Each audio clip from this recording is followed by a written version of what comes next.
Hoy nos sumergimos en la increíble historia de la estadística, y es un viaje alucinante que empieza, en las primeras civilizaciones y nos lleva a un futuro que, como vamos a ver, ya está prácticamente aquí y viene impulsado por la inteligencia artificial. Para empezar, un dato que lo pone todo en perspectiva. El 90% de todos los datos que existen en el mundo se ha generado solo en los últimos 2 años. Es una cifra que te vuela la cabeza, ¿verdad? La pregunta es, ¿cómo hemos llegado hasta aquí? Pues la historia es mucho más larga y fascinante de lo que uno se imagina. A ver, todo comenzó con una necesidad muy básica, la de contar.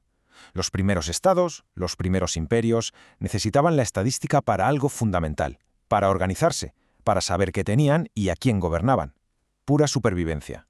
Y pensad que durante milenios la estadística fue sobre todo una herramienta de poder y de administración. Desde los sumerios apuntando sus cosechas hasta los romanos contando ciudadanos para reclutar soldados, los datos eran la base del control del Estado. Pero ojo, que aquí el punto clave es este. No se trataba de predecir nada, sino simplemente de describir la realidad, de hacer un inventario, por así decirlo. Y entonces, en el siglo XIX, aparece una figura que lo cambia absolutamente todo. Florence Nightingale. Sí, la pionera de la enfermería moderna, pero es que además fue una estadística revolucionaria. Con ella se dio un salto conceptual tremendo. Usar los datos no solo para contar, sino para salvar vidas. Demostró con números, con datos puros y duros, que una mejor higiene en los hospitales reducía la mortalidad de una forma drástica. Vio por primera vez el poder de los datos para generar un cambio social real. Claro, el salto que dio Nightingale abrió la puerta a una nueva era. La estadística dejó de ser una simple herramienta de contabilidad del Estado para convertirse en una auténtica ciencia matemática, con sus propias reglas, con sus métodos rigurosos. Y aquí es donde entra en escena Karl Pearson. Su genialidad fue darnos las herramientas matemáticas para ir más allá de la simple intuición. Su concepto de correlación nos permitió por primera vez medir con precisión si dos cosas estaban realmente conectadas y con qué fuerza. O sea, ¿hay relación entre las horas de estudio y las notas? Pues Pearson nos dio la fórmula para saberlo con certeza matemática. El siguiente punto de inflexión llega con Sir Ronald A. Fisher, al que muchos llaman el genio de la estadística.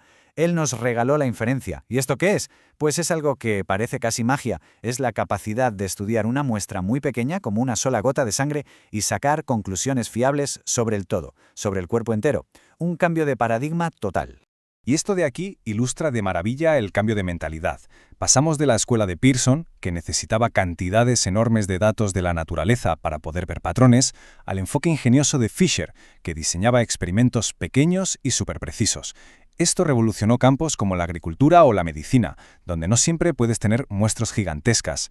Sentó las bases de la experimentación como la conocemos hoy. Ese cambio de mentalidad, esa eficiencia, nos lleva directamente a nuestro mundo actual. Un mundo donde el problema ya no es la falta de datos, sino todo lo contrario. Hemos entrado de lleno en una era de un diluvio de información sin precedentes. Volvamos a ese 90% con el que empezamos. ¿De dónde sale? Pues esa explosión de datos es la consecuencia directa de que todo, absolutamente todo, se esté digitalizando. Cada clic que hacemos, cada compra online, cada me gusta, ¡pum!, genera un dato. Bienvenidos a la era del Big Data. Pero, ojo, Big Data no significa solo muchos datos. Es un volumen tan masivo, una velocidad de creación tan alta y una variedad tan enorme que las herramientas estadísticas de toda la vida simplemente no pueden con ello. Se quedan cortas. Necesitábamos algo completamente nuevo. Para que nos hagamos una idea de la escala de la que hablamos, se estima que para el año 2025 el mundo generará 175 zettabytes de datos. ¿Cuánto es eso? Pues a ver, si cada gigabyte fuera un ladrillo, con 175 zettabytes podríamos construir un muro hasta la Luna más de 2000 veces. Es una cantidad que escapa a la imaginación humana y que por supuesto requiere una forma de análisis totalmente nueva. Y esa nueva forma de análisis, ese navegador que necesitamos para no ahogarnos en este océano de información, pues es la inteligencia artificial. Y que quede muy claro, la IA ya no es el futuro, es el presente. En el mundo de la investigación, por ejemplo, se ha convertido en una herramienta tan básica como un microscopio. El debate ya no es si hay que usarla, sino cómo usarla de la mejor manera posible. Y aquí viene lo interesante. ¿Hacia dónde va la tendencia? Aunque las herramientas de IA más generales, como los chatbots que todos conocemos, siguen usándose muchísimo, vemos cómo las plataformas especializadas están creciendo. Los expertos buscan cada vez más soluciones que estén integradas en sus propias herramientas de trabajo, porque entienden los matices y las necesidades específicas de su campo. No les vale cualquier cosa. Y esta es la gran tendencia para 2026, la democratización del análisis. La IA está haciendo que analizar datos sea casi como tener una conversación. Un jefe de producto podrá preguntarle directamente a un agente de IA qué es lo que más gusta de un nuevo diseño, o un equipo de marketing podrá analizar los resultados de una campaña sin tener que esperar un informe. Esto no va de reemplazar a los expertos, para nada, sino de multiplicar su impacto en toda la organización.